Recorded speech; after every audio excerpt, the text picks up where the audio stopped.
नमस्ते। मैं संदीप कुलकर्णी आप सभी लोगों का स्मॉल वीडियो सेक्शन में स्वागत करता हूं। आज हम बात करने जा रहे हैं पेटलिंग एंड शॉर्ट ब्लास्टिंग। इसमें हम दो चीजें देखेंगे, एक तो डेटा एनालिसिस देखेंगे, साथ ही में प्रोसेस के बारे में भी थोड़ा बहुत इससे आपको जानकारी मिलेगी। तो दोनों चीजों के लिए आप इस वीडियो का इस्तेमाल कर सकते हैं। सबसे पहले तो पेटलिंग और शॉर्ट ब्लास्टिंग एक निगलेक्टेड एरिया माना जाता है हमेशा ही। वहाँ पर लेबर ओरिएंटेड एरिया है। लेबर वहाँ पर काफी ज्यादा उसका स्किल का इम्पोर्टेंस रहता है। तो यहाँ पर लेबर इंटेंसिव एरिया कह सकते हैं इसे हम।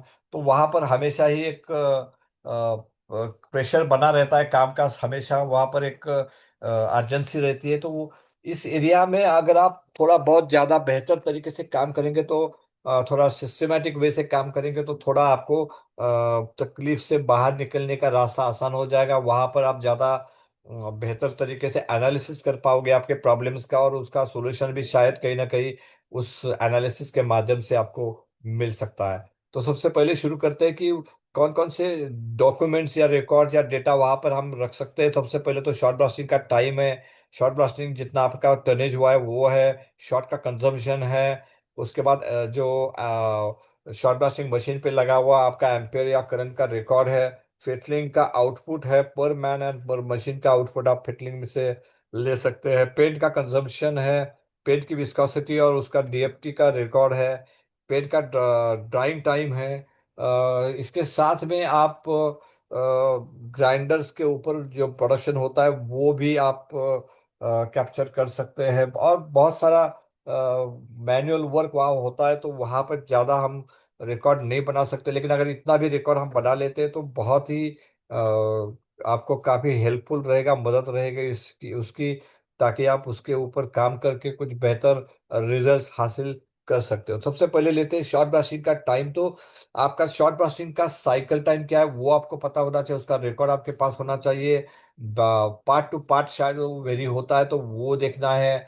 कई बार आपको रिशॉर्ट करना है तो कौन सा पार्ट रिशॉर्ट करना है, कौन सा नहीं करना है, और रिशॉर्ट का टाइम क्या होना चाहिए वो आपको पता होना चाहिए। कई बार हम पार्ट को एक तरफ से शॉर्ट ब्लास्टिंग करते हैं और फिर घुमा के दूसरी तरफ से डालते हैं, तो वो ये जो सारी चीजें हैं उसका प्रॉपर गाइडेंस आपके पास होना चाहिए। उसका डेटा आपको मेंटेन रखना चाहिए कि मैंने कितने साइकिल्स बनाए हैं, कितना टनेज हुआ है, और मेरा पर पर आवर क्या शॉर्ट ब्लास्टिंग हुआ है, पर डे क्या शॉर्ट ब्लास्टिंग हुआ है, क्या जो मुझे उम्मीद है। जैसे कि मैं हमेशा एग्जांपल देता हूँ कि आपका अगर 50 टन मेल्टिंग हो रहा है और अगर आपका शॉर्ट ब्लास्टिंग 25 टन या 30 टन हो रहा है, तो वो जो 20 टन का गैप रहेगा वो धीरे धीरे एक्यूमुलेट हो जाएगा, और आप फिर आपको फिर प्रोडक्शन बंद करने के सिवा कोई चारा नहीं रहेगा। आप कस्टमर को सप्लाई में कंसिस्टेंसी नहीं दे पाओगे, because there is a shortfall of short blasting in your foundry. तो वो एक बहुत ही इंपॉर्टेंट फैक्टर है कि शॉर्ट ब्लास्टिंग का टाइम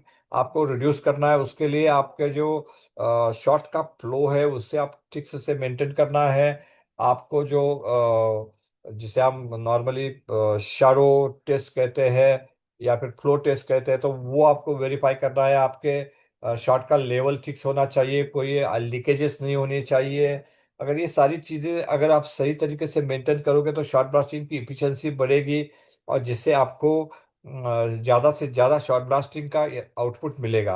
शॉट का कंजम्पशन भी एक बहुत अहम होता है। उसके लिए आप शॉट कौन से क्वालिटी के इस्तेमाल करते हो, उसके साइज क्या है, क्या जो शॉट्स आपके मशीन से बाहर आती है लीकेज के वजह से कास्टिंग के साथ में, वो शॉट वापस आप किस तरह से सेग्रीगेट करके वापस इन लेवल को आप अपग्रेड करते हो, लेवल को मेंटेन करते हो, वो बहुत इंपॉर्टेंट है। कई बार कास्टिंग के साथ जो शॉट आती है वो वैसे ही निकल जाती है, तो वहां पर आपका कंजम्पशन बढ़ेगा, क्योंकि वो शॉट्स जो वापस आप इस्तेमाल कर सकते थे वो आपने कहीं ना कहीं वापस रिस्टोर नहीं की है, तो उसे रिस्टोर करना बहुत जरूरी है। तो उससे आपका शॉट का कंजम्पशन कम होगा। इसे कम करने के लिए आपको आपका मशीन की कंडीशन देखनी है। तो उसके लिए आपका एम्पेयर या करंट जो है वो फुल लोड पे क्या आ रहा है वो देखना बहुत जरूरी है। तो वो आपको जरूर आपको हेल्प करेगा।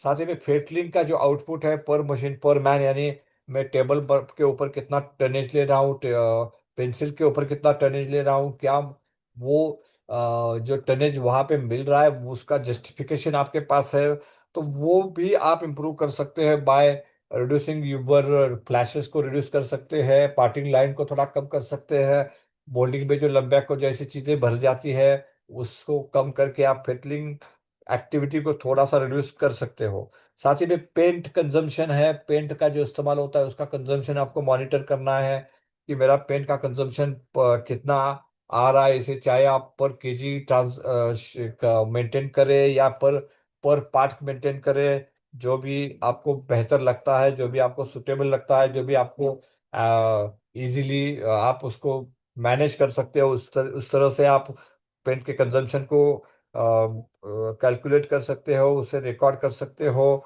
पेंट की विस्कोसिटी बहुत इंपॉर्टेंट है। जैसे में हमने इसके पहले एक वीडियो में कोर के बारे में भी देखा कि कोर की पेंट की विस्कोसिटी चेक करते हैं, उसी तरह कास्टिंग के जो प्राइमर होते हैं उसकी विस्कोसिटी भी चेक करना होता है। अगर आपकी विस्कोसिटी ज़्यादा है तो आपको पेंट डालना है, विस्कोसिटी कम है तो थिनर डालना है। तो उससे कहीं ना कहीं आप उस सही क्वालिटी का पेंट इस्तेमाल कर सकते हो। अगर पेंट सही नहीं होगा, उसकी क्वालिटी, उसकी डीएफ, उसकी विस्कोसिटी सही नहीं होगी तो उसका कंजम्पशन भी बढ़ेगा। साथ ही में पेंट किस तरह से करते हो आप, डिपिंग करते हो, स्प्रे करते हो, या फिर ब्रशिंग करते हो, तो उसके ऊपर भी उसका कंजम्पशन डिपेंड करेगा। तो वो ऑप्टिमाइजेशन भी आपको करना होगा। डिपेंड्स आपका पार्ट का प्रोफाइल कैसा है, पार्ट का वजन क्या है, पार्ट का शेप कैसा है, सारी चीज़ों के ऊपर डिपेंड करेगा। साथ ही में डीएफटी मीटर से आपको उसकी थिकनेस वेरीफाई करनी है जो कस्टमर ने दी है, क्या उस स्पेसिफिकेशन में आ रहे हैं। वो अगर थिकनेस बढ़ेगी तो डेफिनेटली आपका कंजम्पशन पेन का बड़ा होगा, तो उसे आपको ऑप्टिमाइज करना है। डेफिनेटली उसके ऊपर आपको काम करना है। साथ ही में पेन का ड्राइंग टाइम बहुत इंपॉर्टेंट है, पेन का स्टोरेज बहुत इंपॉर्टेंट है। कई बार हम ये सारा मेहनत करके पेंट करते हैं, अच्छा पेंट का क्वालिटी बनाते हैं, और बाद में उस पेंट किए हुए कास्टिंग को अगर हम डस्टी एरिया में जमीन पे रखेंगे तो वो नहीं चलता है, वो फ्लोर पे रखोगे तो नहीं चलता है। उसके लिए सही तरीके से का अरेंजमेंट होना चाहिए, वुडन या फिर प्लास्टिक के बीन्स के ऊपर उसे प्रॉपरली रखना होगा। तो ताकि वो जो पेंट है वो डस्ट के एनवायरनमेंट से दूर रहे, और डस्ट के एनवायरनमेंट के साथ में उसका कांटेक्ट ना हो। अगर डस्ट के ऊपर जाती है तो फिर वो पेंट की क्वालिटी खराब हो जाएगी, जो आपने मेहनत की है वो सारी मेहनत वहां पे जाया हो जाएगी। तो ये बहुत इंपॉर्टेंट है कि आप पेन का स्टोरेज कैसे करते हो। साथ ही में उसका ड्राइंग टाइम, कुछ पेंट होते हैं वो फास्ट ड्राइंग होते हैं जो शायद 5 या 10 मिनट के अंदर उसका ड्राइंग पूरा होता है, लेकिन कुछ पेंट होते हैं जो फास्ट ड्राइंग नहीं होते, उसके लिए 1 घंटे से लेके कई बार 24 घंटे तक का समय लगता है। कई बार हमें उसे हीटिंग भी करना पड़ता है ओवन के अंदर।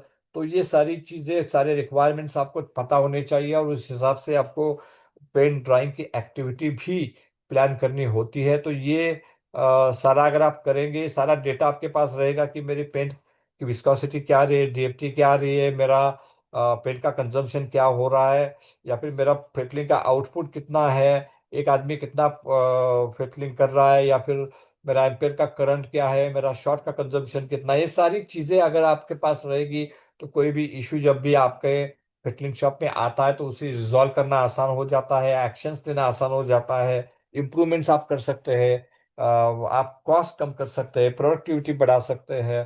तो उम्मीद है ये वीडियो आपको पसंद आया होगा, और डेफिनेटली इससे आपको काफ़ी सारी जानकारी मिली होगी जो आप आपके रेगुलर यूज़ में इस्तेमाल करोगे, और उससे काफ़ी सारा बेनिफिट आपको मिलेगा। इस उम्मीद के साथ मैं इस वीडियो को ख़त्म करता हूँ। आपका बहुत बहुत शुक्रिया। Thank you very